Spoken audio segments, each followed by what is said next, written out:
nakatata mapatipaty sady mavarina janarany dekasy matsimbavaza tsy sakory zany fahilaladina Enkiaza emboninaandro ty fandaranay anao fitenenanay ty androany fahajimambifolo volana desambra taona fosirarivo toana ny fotopoastoklafa mandray vahiny goavana be manakaja sy angasitrana indrindra ny fandarana anao fitenenana amin'izao atoandro izao a dia tsy sakory fa ny filohan'ny teteza mita mivady andre matoa andre rajoelona sy raha matoa miandry rajoelona vahiny fandarantsika eto zany vahiny nasaina manokana mba hamarana amin'ny fomba ofisialy indray zany anty fandarantsika ety zay natonga ny teny hoe enkiaza emboninaandro andre matofoloa mankasitraka betsaka amin'ny anara amin'ny mpiara-miasa rehetra tonga eto amin'ny Viva Radio raha matofoloa mankasitraka fa angambany very koa tsy déplacé ihany koa no misaotra anareo mivady satria raha ohatra ka afaka natao ty fandaran'ity dia noho ianareo ary nitsahivona sy roa teto moa no hoe ny ariva ny alahady 4 desambra izay nihoanantsika tany atokantranonareo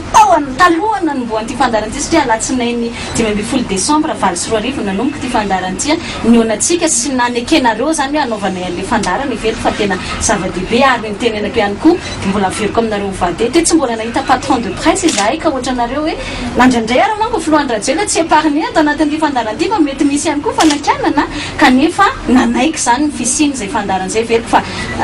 raha ohatra angambany hoe ary ampanetretena angambany tenena zany raha ohatra angamba mba misy modelina patron de presse hoe démocrate dia anisan'izany anareo mivady a veriko fa tsy déplacé zay fankasitrahanay ekipa ny fandaranao fitenena rehetra sy reto ekipa ny Viva amin'ny ankapobeny reto tenako dia anisan'ny manaja ihany koa ny hoe fahalalahana amin'ny fanehoanany hevitra ary hotsapan'ny teno ary nareo fahavelombelona izany fa tsy mba manery anareo hoe tsy maintsy zao ny zavatra ho tenenina na tsy maintsy zao ny zavatra ho atao fa dia napetraka tamin'ny fahendren'ny tsirairay avy nareo manokana ny fitondrana ny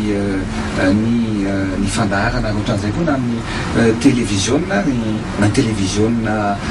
national efa anisan'ny fiovana lehibe satria dia hitantsika tamin'ny fifidianana farany teo fa dia afaka nyteny tao daholo na ny nanao ny eny na ny nanao ny tsy efa zay le fiovana ary za mihitsy fa efa miroso makany tanteratsika amin'izao fotoana resantsika zao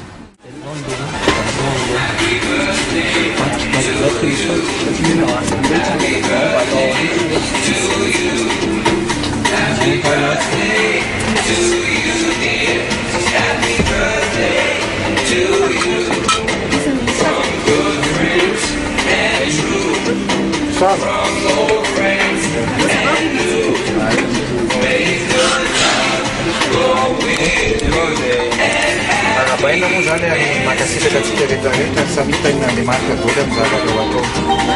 dia hoe navelona ane ny fandaharana anao fitenenana asaka